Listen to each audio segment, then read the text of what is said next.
लालू यादव की संपत्ति पर बिहार के गृह मंत्री सम्राट चौधरी ने बड़ा ऐलान कर दिया है। क्या कहा है देखिए। पटना लालू के आपको जो बंगला है इस पर स्कूल बनाने की तैयारी चल रही है और 20 साल से बंद है। लालू यादव का ये जो आवास है यही वो आवास है, यही बंगला है और इस पर स्कूल बनाने की तैयारी चल रही है। ये लालू प्रसाद यादव का वही पुराना बंगला है जहां स्कूल बनाने के बाद डेप्यूटी सीएम सम्राट चौधरी ने की और बड़ा बयान इसके जरिए दे दिया है और इसको लेकर आरजेडी भी अब निशाना साध रही है। बिहार में योगी स्टाइल में एक्शन तेज। अब लालू की संपत्ति पर स्कूल बनाने की तैयारी है।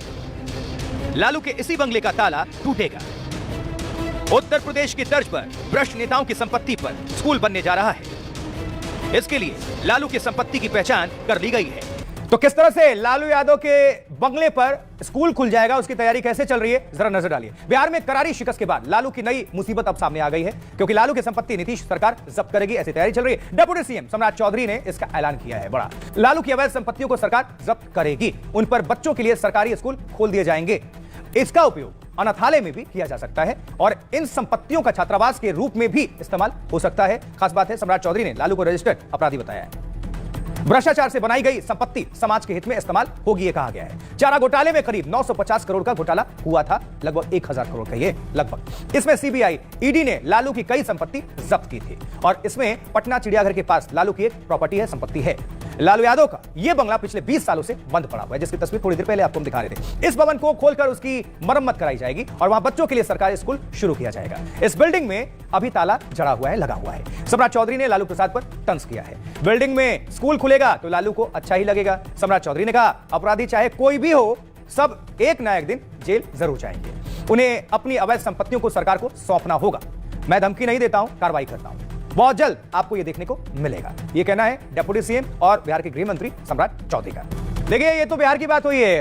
अब जरा आपको उत्तर प्रदेश की कहानी बताएं, क्योंकि उत्तर प्रदेश में तो योगी आदित्यनाथ ने माफियाओं के खिलाफ कार्रवाई बहुत पहले ही शुरू कर दी थी। देखिए, अतीक अहमद आपको याद, मुख्तार अंसारी याद, अवैध कब्जे पर फ्लैट तैयार कर दिया गया। देखिए, मुख्यमंत्री योगी आदित्यनाथ, ये तस्वीर आप देख पा रहे हैं जहां पर प्रधानमंत्री आवासीय योजना बन गया है। ये प्रयागराज की तस्वीर दिखा रहे हैं आपको। अतीक अहमद की जो अवैध कब्जा था, वो वाली जमीन थी, उस पर अब सरकारी। तो ये भी देखिए कि जब उत्तर प्रदेश के मुख्यमंत्री योगी आदित्यनाथ ने फ्लैट की चाबी इन गरीबों को बांटी, ये गदगद थे, ये खुश थे। इनके चेहरे की जो खुशी है वो साफ तौर पर देखते बनती थी। थोड़ा सुन लीजिए वहां पर।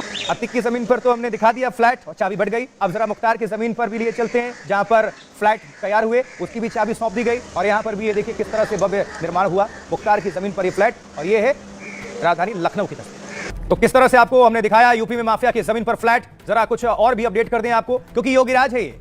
उत्तर प्रदेश में योगी आदित्यनाथ जब से मुख्यमंत्री बने हैं, माफियाओं के खिलाफ एक्शन ले रहे हैं, चाहे उसमें अतीक हो या फिर किसी को भी आप उसमें शामिल कर लीजिए। अब अतीक के कब्जे वाली जमीन पर फ्लैट बनवा दिए गए। प्रयागराज में 15,000 स्क्वायर फीट जमीन पर ये फ्लैट तैयार किए गए और इस जमीन पर 4 मंजिला टावर में 76 कुल फ्लैट्स तैयार किए गए। 2023 में योगी आदित्यनाथ ने गरीबों को इन फ्लैट की चाबी सौंपी थी और अतीक और उसके भाई अशरफ ने कई जमीनों पर कब्जा किया हुआ था। सारी जमीनों को अतीक गैंग के कब्जे से मुक्त कराई गई, छुड़ाई गई।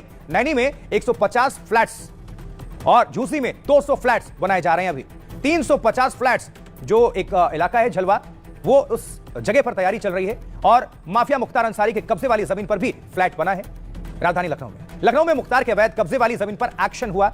हजरतगंज में बेशकीमती 2322 वर्ग मीटर जमीन पर फ्लैट निर्माण हुआ और यहां भी गरीबों के लिए 72 फ्लैट्स सरकार ने तैयार करवा दिए। इन फ्लैट्स को 3 ब्लॉक्स में बांटा गया और बांटकर गरीबों को चाबी सौंप दी गई। योगी सरकार ने अपराधियों के खिलाफ जीरो टॉलरेंस की नीति अपनाई है। 66,000 हेक्टेयर से अधिक जमीन को अवैध कब्जे से मुक्त अभी तक करवाया गया है।